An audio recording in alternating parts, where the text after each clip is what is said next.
You don't need more confidence. You just need to know the three things that are silently destroying it every single day. And none of them are what you think. These habits don't feel destructive. They feel responsible. They feel smart. And your brain has a psychological reason for keeping you locked inside all three of them.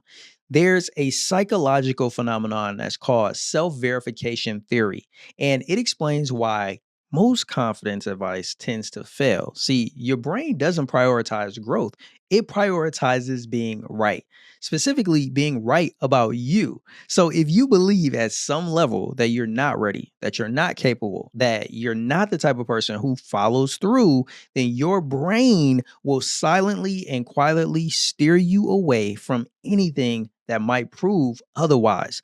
Not because you're broken, but because consistency feels safer than contradiction. See, the brain would rather protect a familiar story than risk being wrong about the person that has been narrating for years. See, that's a loop.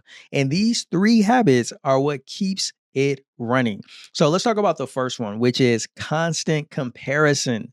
You see someone else's success or you see their results, and your brain immediately starts to measure you against them. But see, you're comparing your internal experience, right? That doubt, the slow days, the unfinished work against somebody else's external output, which is usually their highlight reel. And that gap right there, it feels like it's evidence that you're behind or that you're not enough or that other people have something that you don't have.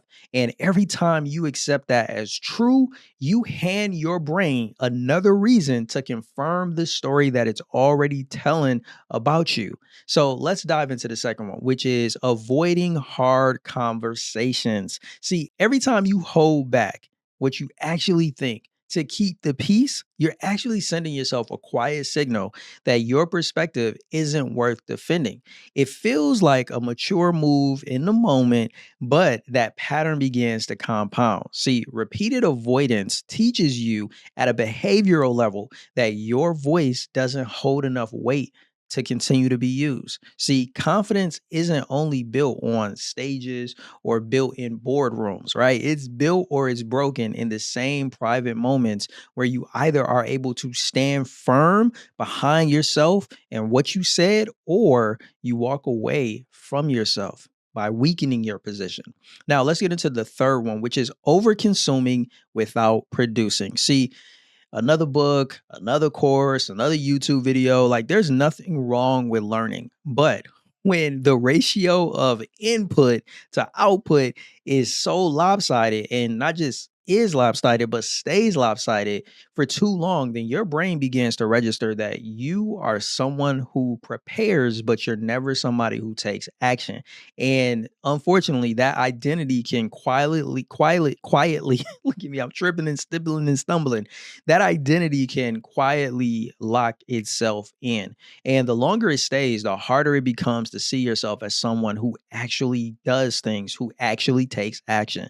So all three of those habits, they share the same function. They keep you away from the one thing that actually updates your self-image, that evidence of who you really want to be and who you are showing up as and who your brain has registered you to be. So here's what's going to actually break the loop. You know, it's not going to be motivation. It's not going to be, oh, just change your mindset, just work hard.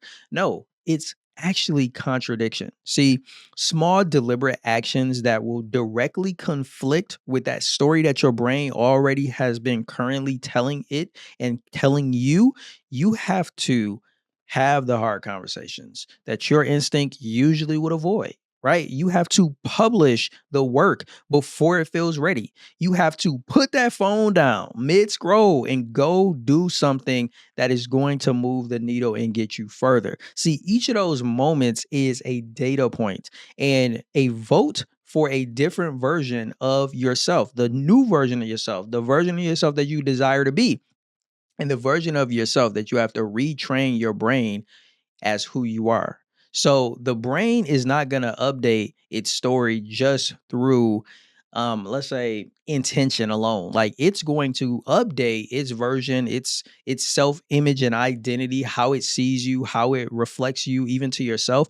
That happens through repetition. So when you start to do the things that you typically wouldn't do before and you do them over and over and over again, that becomes like accumulated proof that you're not who your brain used to think or believe you to be. So confidence isn't a feeling that you wait for. It's actually an identity that you build one action at a time.